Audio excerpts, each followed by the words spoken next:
खुदावंद यीशु मसीह के पाक और जलाली नाम की तारीफ करते हुए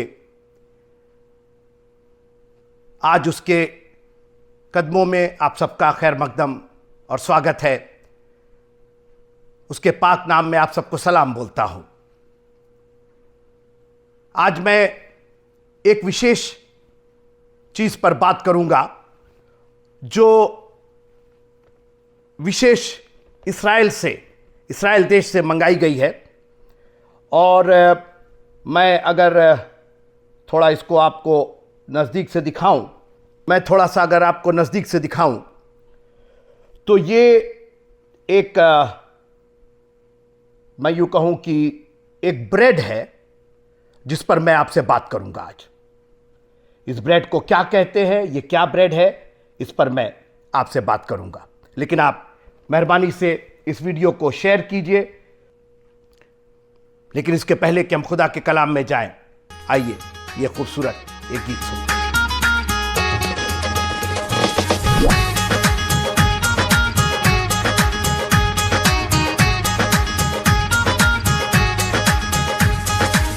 तू मेरे जीवन की रोटी है, तू मेरे जीवन का पानी है।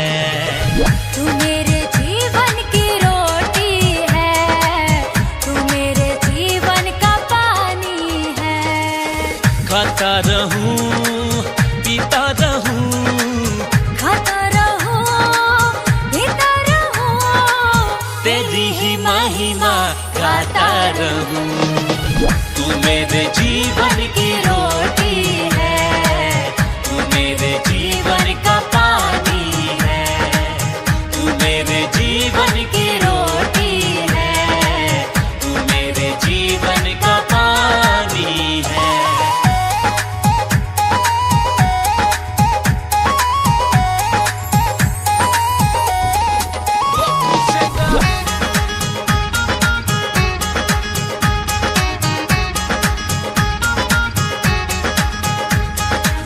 मुझको मिली है जिंदगानी है, मुझको मिली है जिंदगानी है।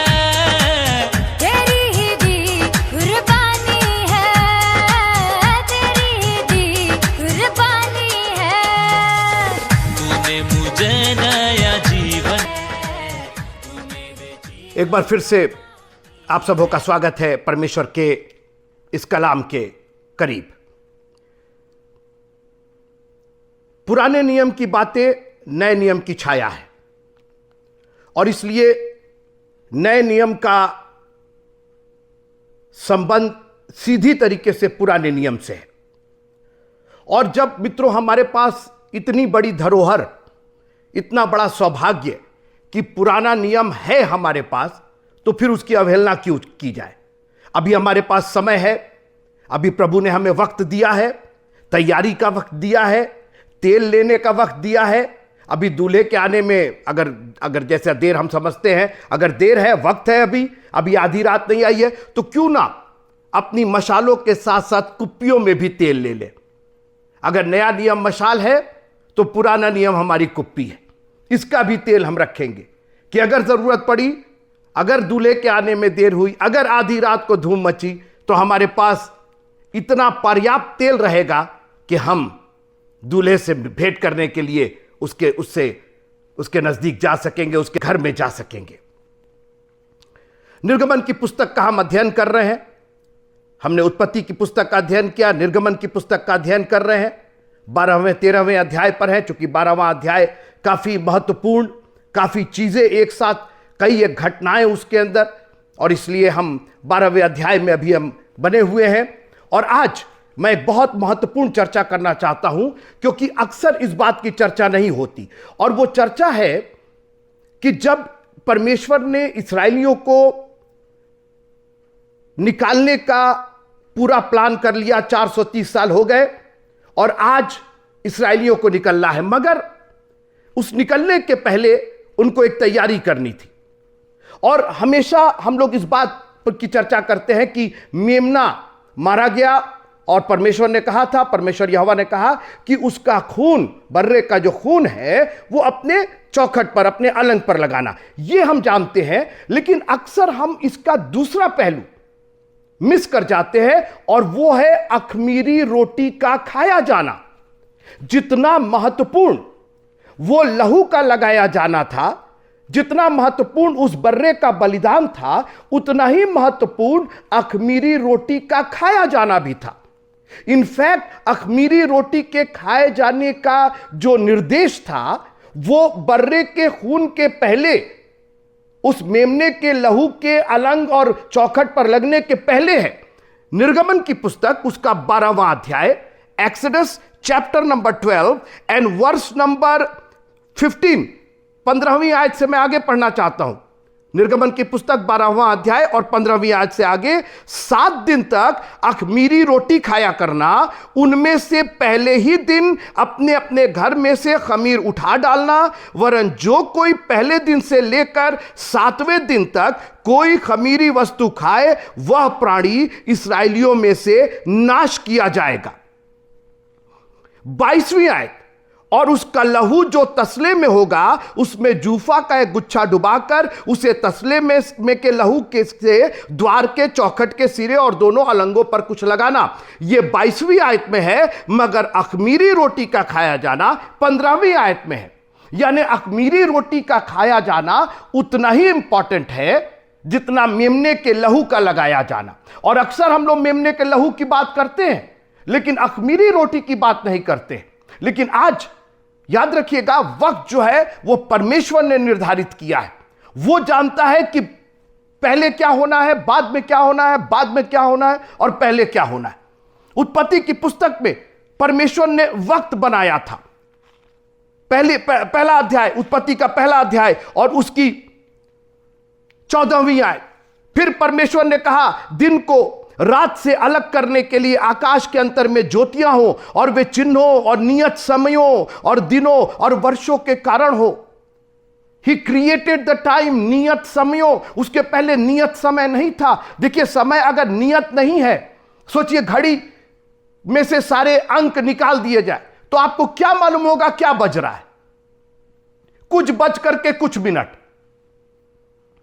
उनको नियत किया गया है, 1, 2, 3, 4, 5, वो नियत किए गए। वो 1, 12 और 1 के बीच में भी नियत है।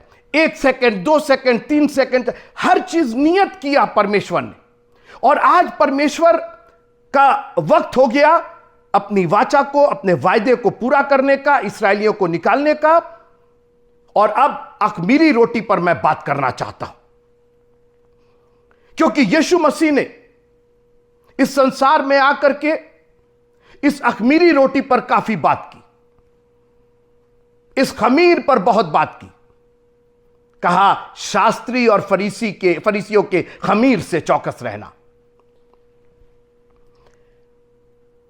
जैसा मैंने कहा कि परमेश्वर ने नियत समय, पर्व, चिन्ह ये सब ठहराए, और 1 नहीं, 2 नहीं, 7 पर्व परमेश्वर के द्वारा ठहराए गए थे। 7 पर्व। मैं आपको एक के बाद एक उसका खुलासा देना चाहता हूं। ये 7 पर्व थे क्या?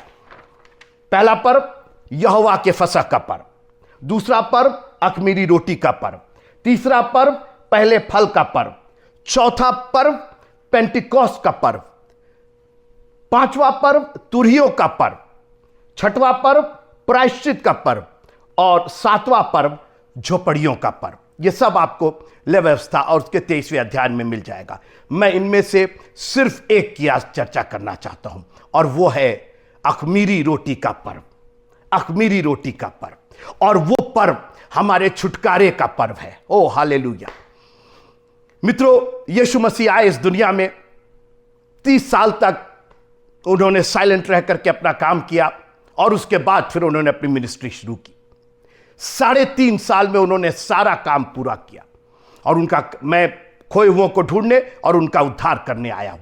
उन्होंने ढूंढ लिया, अब उद्धार का मार्ग वो प्रशस्त करना चाहते थे। और लिखा है कि जिस रात वो पकड़वाया गया, अब ये उद्धार के मार्ग के स्टार्टिंग है, अब ये शुरुआत है, यहीं से बलिदान होना है। यहीं से छुटकारे का प्रबंध हमारे और आपके लिए होना है। ओह प्रभु तेरा धन्यवाद। और उस रात चेलों के साथ बैठ करके उन्होंने फसह खाई, यहोवा का फसह खाई, जिसको पास ओवर कहते हैं। जब उस खून को देख करके फरिश्ता, मौत का फरिश्ता आगे बढ़ गया था, that was the pass over. परमेश्वर पास ओवर हो गया, आगे निकल गया, पास कर गया, वहां से आगे निकल गया। खून को देख करके, उस बर्रे के बलिदान के लहू को देख करके वो आगे निकल गया। मगर अभी अख़मीरी रोटी का पर्व बाकी है। और जिस रात वो पकड़वाया गया, उसने बेयारी के पीछे, बेयारी मतलब डिनर, खाने के पीछे, जब खाना खा लिए वो लोग, फसह खा लिए वो लोग, उसके बाद उन्होंने रोटी ली, यीशु मसीह ने रोटी ली। और आज मैं इसी रोटी की चर्चा करना चाहता हूं, मैं इसी रोटी की चर्चा करना चाहता हूं, अख़मीरी रोटी। मित्रों, परमेश्वर इस खमीर और अख़मीर में इतना गंभीर था। मेरी बात फिर से सुनिएगा, इस खमीर और अख़मीरी रोटी में, आटे में इतना गंभीर था। He was so serious about it कि सुनिएगा, निर्गमन की पुस्तक उसका 12वां अध्याय 15वीं आयत, 7 दिन तक तो अख़मीरी रोटी खाया करना जिसमें खमीर ना हो, उनमें से पहले ही दिन अपने अपने घर में से खमीर उठा डालना, हटा देना बिल्कुल। और सुनिए, अगर नहीं, अरे क्या हुआ, रहने दो, कोई बात नहीं, फिर काम आ जाएगा, वहां रख दो, कोने में रख दो, यहां रख दो, नहीं नहीं नहीं नहीं, नहीं।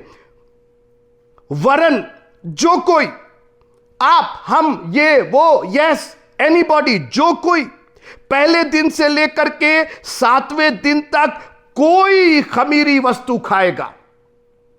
अरे एक तो बिस्किट ही तो खाए हैं, अरे थोड़ा सा चोरी तो किए हैं, अरे इस बार का ही 10वां अंश तो नहीं दिए हैं, कोई खमीरी वस्तु नहीं खाना है। God is so serious about it. इसको हम लोगों ने, ये जो हम लोग होली कम्युनियन करते हैं ना, इसको हम लोगों ने एक रिचुअल बनाकर, मित्रों ये रिचुअल नहीं है, ये रीत रिवाज नहीं है। आपने बांध दिया हर दूसरे संडे, हर चौथे संडे, हर जगह, अरे कर क्या रहे हैं आप? आजकल मैंने देखा बड़े बड़े चर्चेस ऑनलाइन होली कम्युनियन कर रहे हैं। अरे ऐसे होली कम्युनियन नहीं होता, खमीर को हटाना है, और खमीर पाप का द्योतक है, एक भी पाप नहीं हो। God is so serious about it. क्या लिखा हुआ है कि वरन जो कोई पहले दिन से लेकर 7वें दिन तक कोई खमीरी वस्तु खाए, वह प्राणी इस्राएलियों में से, मसीहियों में से, क्रिश्चियंस में से, कांग्रीगेशन में से नाश किया जाएगा। मारा नहीं जाएगा मित्रों, नाश किया जाएगा। आप समझ रहे हैं परमेश्वर कितना सेंसिटिव है, कितना इसके प्रति संवेदनशील है। और आज हम लोग होली कम्युनियन तो ऐसा लेते हैं जैसे कि मतलब गए, अपना वो दुकान खुली हुई है और गए, और पादी साहब ने कुछ पढ़ा और कुछ लिखा और ये लो भैया ये होली कम्युनियन। उसने अपना बदन तोड़ा है मित्रों। ये रोटी उसका बदन है, उसका मांस है ये। इसको आप हल्के में मत लीजिए। आप कुछ ना खाइए चलेगा, लिखा है कि जब कभी तुम मेरी याद में करना। और पौलुस ने इसकी गंभीरता को समझाया, बोला कि तुम लोग ने कई बार अनुचित रीत से खाया है, तुम बीमार पड़ गए हो और कई तुम में मर गए हैं। आज मैं चैलेंज करना चाहता हूं, ये वीडियो पर जो पास्टर जी, ठीक है, ये पास्टर को अधिकार है, उसको ये अधिकार दिया गया, वो अनॉइंटेड है, वो अपॉइंटेड है। लेकिन कांग्रीगेशन अपने अपने घरों में, कोई पजामा पहन के बैठा हुआ है, कोई अंडरवेयर पहन के बैठा हुआ है, कोई कैसे बैठा हुआ है। मित्रों, मैं किसी पर्सनल खिलाफ नहीं हूं, लेकिन परमेश्वर के वचन की गंभीरता को तो देखना पड़ेगा। उसने हमारे लिए जान दी है मित्रों, उसने अपना बदन तोड़ा है हमारे लिए। This is very very serious matter.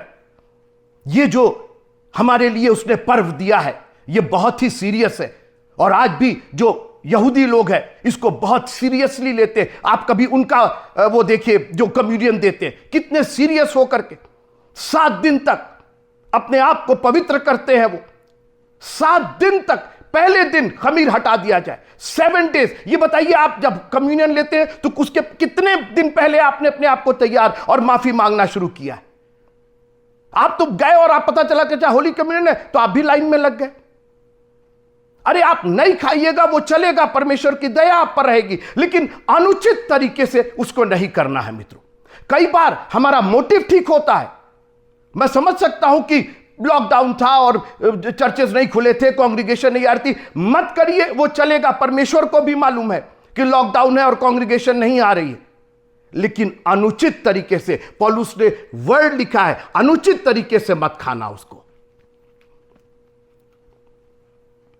और यह खमीर, बाइबल कहती है कि थोड़ा सा खमीर पूरे आटे को खमीर बना देता है। और परमेश्वर इसके प्रति इतना गंभीर है कि पहला कुरिन्थियों उसके 5वें अध्याय के 6वें पद से लिखा है, तुम्हारा घमंड करना अच्छा नहीं। अब खमीर की बात मैं कर रहा हूं। देखिए, हमने शुरू किया पुराने नियम से, मगर नए नियम में उसका जिक्र है। केवल घमंड केवल पुराने नियम में नहीं था, नए नियम में। और परमेश्वर ने वहीं से इस्राएलियों को नम्र और दीन, खमीर निकालो अपना, अखमीरी, अनलेवन, तुम्हारा कहीं घमंडी ना हो जाओ तुम, कहीं गर्व ना हो जाए तुमको। और आज अगर परमेश्वर को किसी चीज से नफरत है तो वो घमंड से है, क्योंकि ये घमंड जो है हम लोग का, ये डायरेक्ट गॉड को चैलेंज करता है। जो शैतान, जो फरिश्ता गिराया गया, क्या था लिखा कि उसका मन फूल गया था। और जब भी कई एक राजा, उजिया राजा, उसका मन फूल गया था, घमंड आ गया था। तुम्हारा घमंड करना अच्छा नहीं। क्या तुम नहीं जानते कि थोड़ा सा खमीर, सोचिए, घमंड को खमीर से कनेक्ट किया गया है। थोड़ा सा खमीर, अरे थोड़ा ही सा तो घमंड है, केवल अपनी एजुकेशन का तो घमंड है, अपनी नौकरी का तो घमंड है, अपने बच्चों का तो घमंड है, अपने परिवार का, थोड़ा ही सा तो होता है खमीर, थोड़ा सा। क्योंकि देखिए, तुरंत खमीर की चर्चा की गई है। थोड़ा सा खमीर पूरे गूंधे हुए आटे को खमीर कर देता है। फिर घमंडी घमंड दिखाई देने लगता है। और घमंड आप किसी इंसान से नहीं, मैंने कहा घमंड जो है वो गॉड को चैलेंज करता है। मैंने कहा, मैंने किया, ये जो मैं है मित्रों, कहां यह कहना प्रभु तेरी दया, तेरा अनुग्रह। आगे सुनिए, पुराना खमीर निकालकर अपने आप को शुद्ध करो कि नया गूंधा हुआ आटा बन जाओ, ताकि तुम अखमीरी हो। Take the leaven out and become unleavened.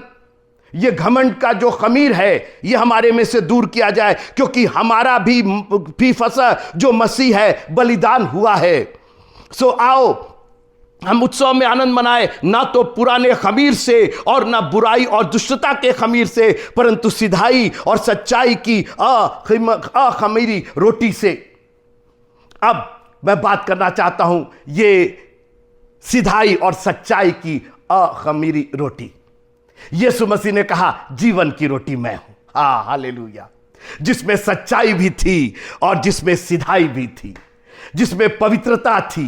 मार्ग, सत्य और जीवन मैं हूं। When we eat this is not just some bread here and there। ये कोई वेफर और कोई यहां का बना हुआ वहां का। हम मसीह की देह को ग्रहण कर रहे हैं मित्रों। हम उसके बदन को ग्रहण कर रहे हैं, जो मेरे और आपके वास्ते तोड़ा गया है। पुराने खमीर को निकाल दो, दुष्टता को निकाल दो, बुराई को निकाल दो, घमंड को निकाल दो। इसके पहले कि तुम मेमने का बलिदान करो और उसका लहू लगाओ, एक काम करो, अपने आप को शुद्ध करो। उसने रोटी ली और तोड़ करके चेलों को दी, और उसके बाद फिर उसने प्याला लिया। फिर उसने कहा, यह मेरा नई वाचा का लहू है जो तुम्हारे वास्ते बहाया जाता है। कैसा प्यारा प्रभु है मित्रों, हमारे और आपके वास्ते उसने पूरा एक प्लान सेट करके रख दिया। हमें कुछ करना ही नहीं है, सारी चीजें परफेक्ट है। और एक अच्छी बात है कि अगर आप वास्तव में उसके पीछे चलेंगे मित्रों, तो आपको ना दुष्टता करने की जरूरत है, ना बुराई करने की जरूरत है, ना घमंड करने की जरूरत है। आपको इनकी जरूरत ही नहीं पड़ेगी, क्योंकि खुदा आपको इसके बगैर ही इतनी बरकत दे देगा, आपको इतनी प्रॉस्पेरिटी दे देगा, इतनी प्रसिद्धि और इतनी संपन्नता दे देगा कि ना तो आपको घमंड करने की जरूरत पड़ेगी, ना बुराई करने की जरूरत पड़ेगी, ना दुष्टता करने की जरूरत पड़ेगी। आप बस यही दुआ करेंगे कि हमें परीक्षा में ना पढ़ने दे, बल्कि बुराई से बचा, क्योंकि राज, पराक्रम और महिमा सदा सर्वदा तेरे है। खुदावन, तेरा राज्य है, तेरा पराक्रम है, तेरी महिमा है। हम बुराई में पड़ कैसे रहे? हम तो तेरे हैं खुदावन। हम नम्र और दीन बन करके, हलीम बन करके तेरे सामने तेरी स्तुति और बड़ाई करेंगे। देखिए, जब आप स्तुति और बड़ाई करते हैं ना, तो आप अपने घमंड को खत्म कर देते हैं, क्योंकि घमंड के साथ स्तुति और बड़ाई हो ही नहीं सकती। अगर आप घमंड कर रहे हैं तो प्रेज एंड वर्शिप हो ही नहीं सकता। आप किसी और का प्रेज एंड वर्शिप, जैसे मान लीजिए कि आपका कोई राइवल है, कोई आपका दुश्मन है, आप उसके सामने घमंड कर रहे हैं, तो उसकी आप तारीफ कैसे कर सकते हैं? लेकिन जब आप प्रभु की तारीफ करते हैं और दिल खोल करके, किसी रिचुअल से नहीं, किसी ने उकसाया, जब leader praise and worship leader खड़े हुए, कोई बात नहीं, आप हो चाहे ना हो, हम लोग प्रेज एंड वर्शिप लीडर को खोजते हैं। कीबोर्ड पर कोई नहीं है और गिटार पर कोई नहीं है और ड्रम पर कोई, I don't need anybody, I am humble and I am going to praise and worship my king and king and lord of Lord's.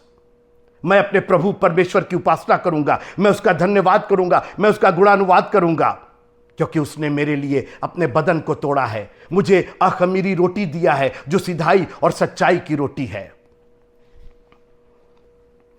आखिर में मैं आपको ये ब्रेड दिखाना चाहता हूं, जो ब्रेड आज भी यहूदी लोग इस्तेमाल करते हैं। जो अखमीरी रोटी का जो शब्द आया है वो मात्जो करके आया है। मात्जो यहां लिखा है मात्जो। मात्जो का अर्थ है ये अखमीरी रोटी, और लिखा हुआ है कि this is perfect for all those who observe pass over.